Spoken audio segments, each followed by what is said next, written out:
It would be a fairly sizable understatement to say that it has been an eventful transfer window. Following 18 months of football without fans, complaints about a loss of income, and clubs owned by billionaires furloughing or laying off minimum wage staff, suddenly they all seem to have found hundreds of millions of pounds behind the back of the sofa, whether that be to throw up players' wages or transfer fees. The most expensive signings this summer, in terms of transfer fees, have been Jack Grealish and Romelu Lukaku, signed for £100 million and £97.5 million apiece, though both have been trumped in terms of profile by Lionel Messi and Cristiano Ronaldo, the two greatest players of this generation, making shock moves in the autumn of their careers. With all that has gone on, I thought that it would be quite interesting to try and formulate the strongest possible 11 made up only of players who have made transfers this summer.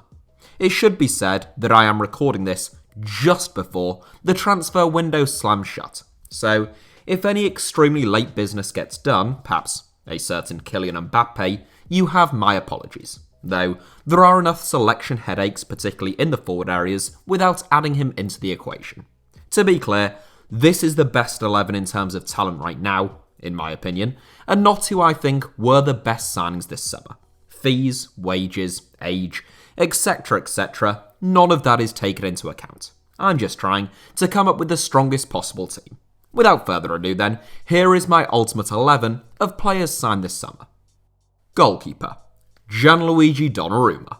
An obvious one between the sticks, Gianluigi Donnarumma is a fantastic goalkeeper who has played an incredible amount of football for a man of his age. Having made his AC Milan debut at the age of only 16, Donnarumma played 251 games for the club over the course of 6 seasons, and he has already won 33 caps for the Italian national team.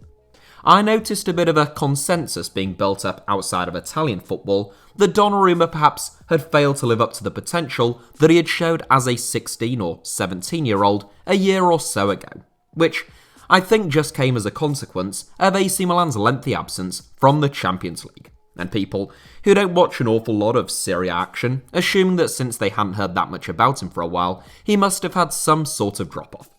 Euro 2020 put Donnarumma firmly back in the limelight, but the reality is that he has been brilliant ever since his breakthrough, and he has been one of the best goalkeepers in the world for the last couple of years. Still, aged only 22.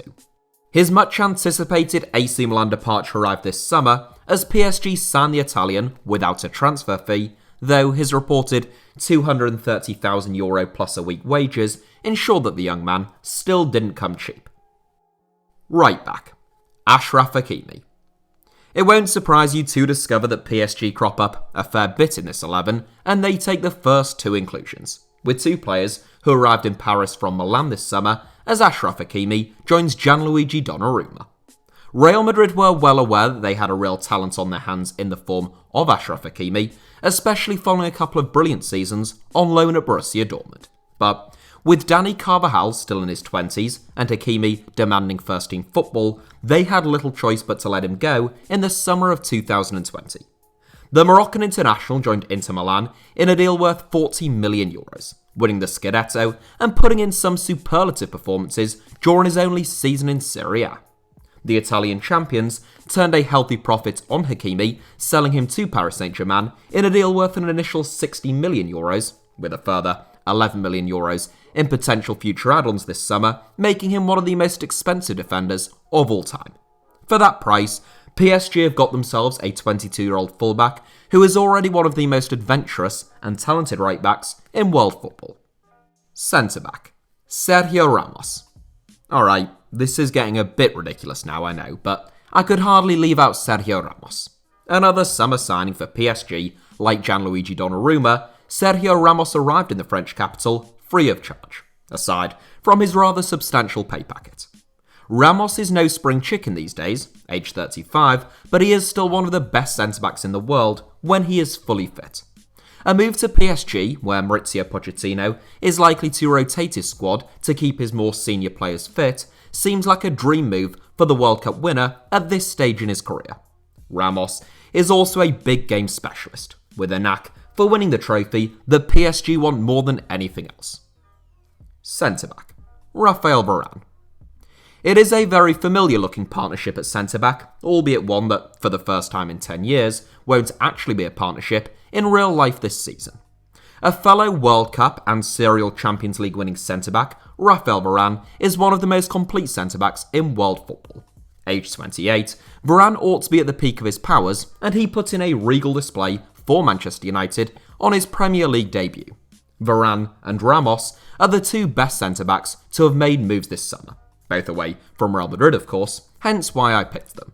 But the fact that they also know each other so well and are a natural partnership is just an added bonus. Oh, as is the fact that Varane is our first summer signing who doesn't now play for PSG. Left back, David Alaba.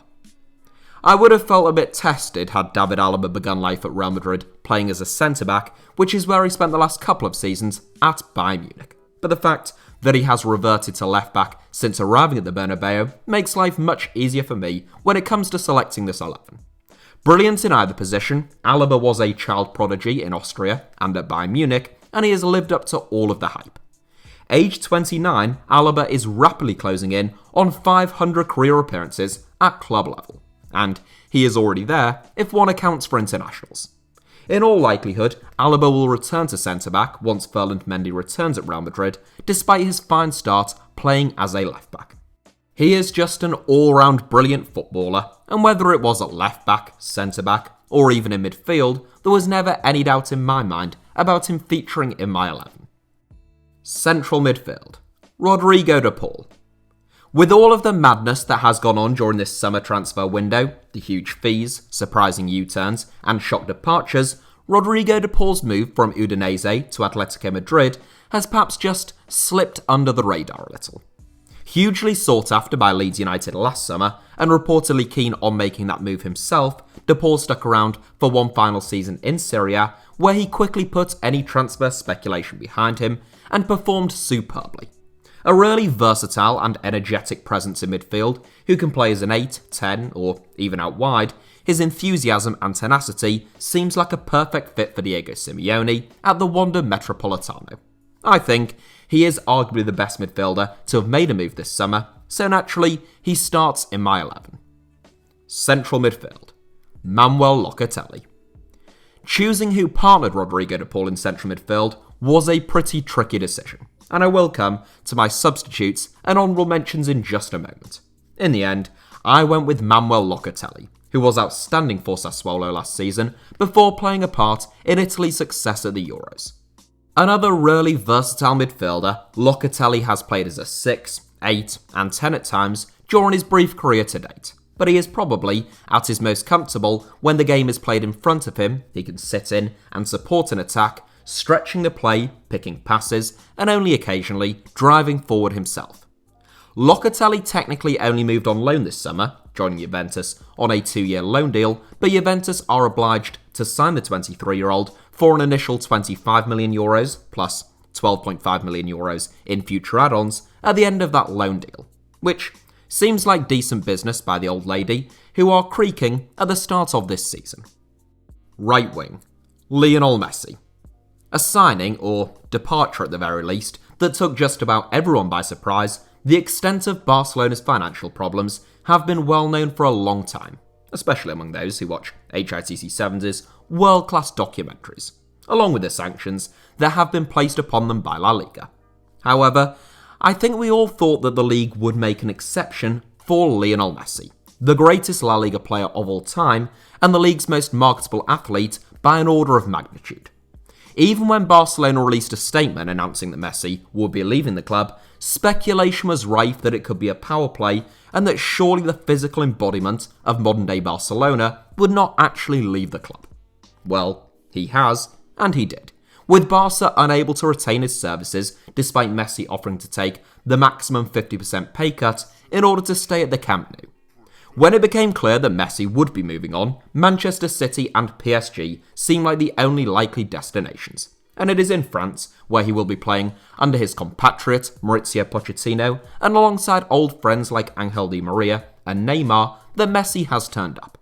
Aged 34, Messi is not as athletic as he once was, he does not tend to press opponents, and he does tend to play in short bursts. That is just a fact. But on the ball, when he is running at players, playing a through ball or shifting the ball onto his left foot in order to strike at goal, he is still the most talented player in the world, and therefore has to start. Left wing, Jadon Sancho. It's a tough call on the left flank, since I think Jadon Sancho is a special talent, but I do think he plays his best football out wide on the right. Nonetheless, he is a natural on both flanks, given his ability to beat a fullback by cutting inside or taking them to the byline, and his equal proficiency when it comes to scoring and assisting goals. Sancho was the third most expensive signing of the summer, assuming Kylian Mbappe hasn't now joined Real Madrid, having set Manchester United back £73 million.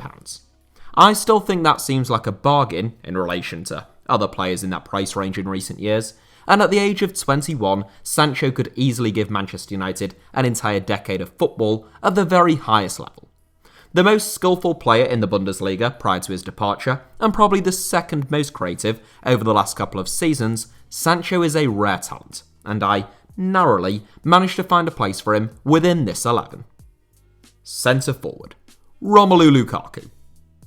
It would be fair to say that there are plenty of goals in this side, and Romelu Lukaku is a man who will likely end his career as one of the highest scoring forwards of his generation. That is partly because the Belgian began scoring goals prolifically very young, initially with Anderlecht in Belgium, and then at West Brom and Everton in the Premier League. A powerful and predatory centre forward, Lukaku is a footballing obsessive who works tirelessly on his game, and the results are clear for all to see. He might not have the silkiest technique, but the fact that he had the joint most assists in Serie A last season, with 11, in addition to scoring 30 goals in all competitions, is testament to what a well-rounded centre-forward he has become. Signed by Chelsea for £97.5 million this summer, sealing a return to Stamford Bridge, Lukaku makes his homecoming as one of the best strikers on the planet. So, in spite of ferocious competition, he has to start. Centre-forward, Cristiano Ronaldo.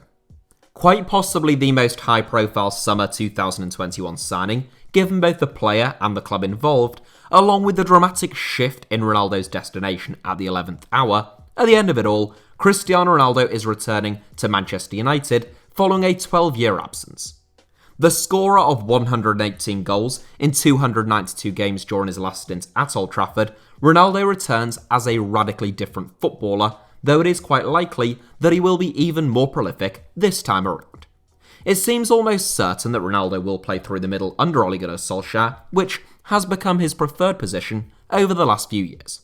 In many respects, Ronaldo is an upgrade on Edinson Cavani, whose role he will likely take, and one wonders whether the Uruguayan would still be at Old Trafford had they known that they would sign Ronaldo earlier in the window. In all honesty, whilst I think I have probably started the best players, I do have one or two reservations about the balance of this side. If we're being honest, the team as a unit would probably look a lot stronger and more cohesive with something like this, with Sancho on the right, Jack Grealish on the left, and Lionel Messi operating in a free role in behind an out-and-out centre-forward.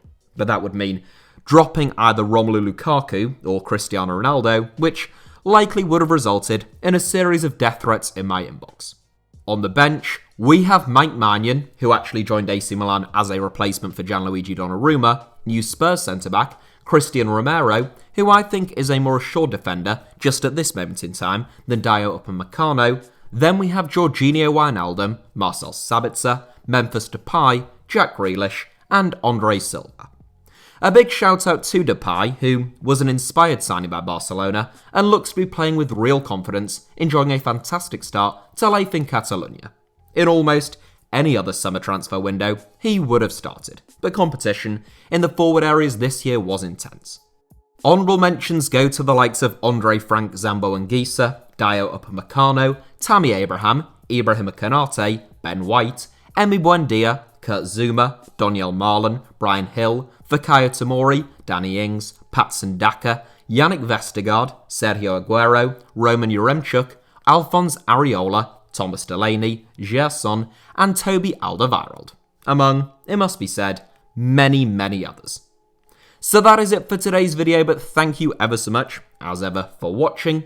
Hit the like button if you enjoyed today's video, let me know your thoughts down below in the comments, and make sure you're subscribed and have notifications turned on for HITC Sevens. You can also find me on Twitter or on Instagram via the username at HITC Sevens on both, should you wish to do so.